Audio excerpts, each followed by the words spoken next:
Hello students, in this lecture we will derive an expression for capacitance of a parallel plate capacitor with conducting slab। कोई parallel plate capacitor है, उसके अंदर अगर कोई conducting slab डाल देंगे तो उसके कैपेसिटेंस में क्या फर्क आएगा। Let us see it. ये पैरेलल प्लेट है, राइट। इनके प्लेट्स के सेपरेशन d है। a is the area of the plates. So capacitance before inserting this conducting slab is given by C naught is equal to epsilon naught A by D. A is the area of the plate and D is the separation between the plates.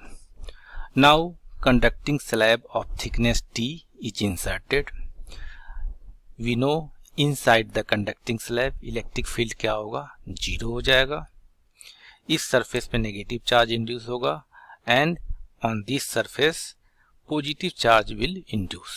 तो electric field की direction क्या होगा, ये this is the direction of electric field. Electric field इस area में exist करेगा और इस एरिया में एग्जिस्ट करेगा और यहाँ पे इलेक्ट्रिक फील्ड की वैल्यू क्या हो जाएगी, 0 हो जाएगी। तो इलेक्ट्रिक फील्ड हम लोग जानते हैं, कैपेसिटर के अंदर इलेक्ट्रिक फील्ड होता है E इक्वल टू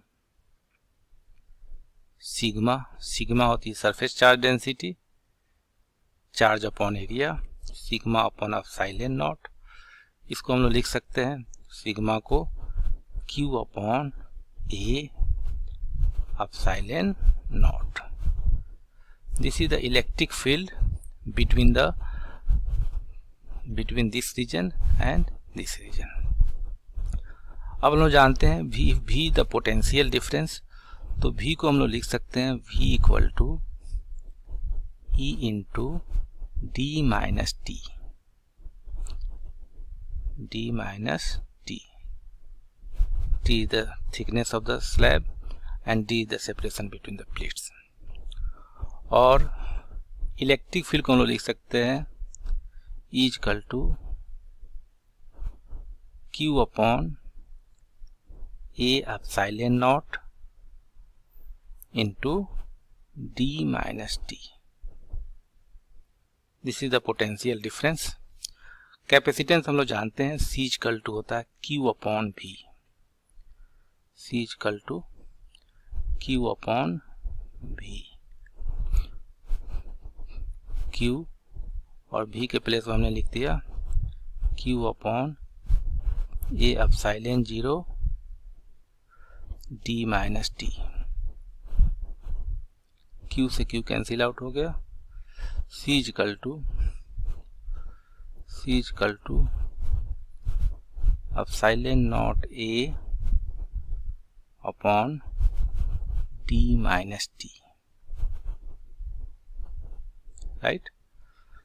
अगर हम लोग इसमें से D कॉमन ले लेते हैं तो expression will be equal to C equal to epsilon naught A upon D into 1 minus T by D।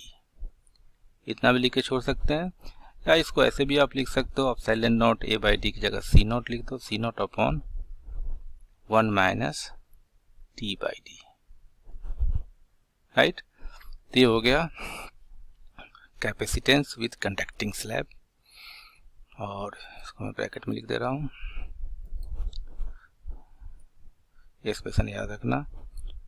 अगर सपोज करो if T equal to D, case ले लेते हैं, इफ थिकनेस ऑफ स्लैब अगर D के बराबर हो जाए तो C की वैल्यू क्या हो जाएगी, C इक्वल टू हो जाएगा इन्फिनिटी। मीन्स कैपेसिटर की कैपेसिटी क्या हो जाएगी, इनफाइनाइट हो जाएगी। या ऐसे भी कर सकते हो, अगर दोनों प्लेट को हम लोग वायर से कनेक्ट कर देंगे तो क्या होगा, इसकी कैपेसिटेंस इनफाइनाइट हो जाएगी, राइट।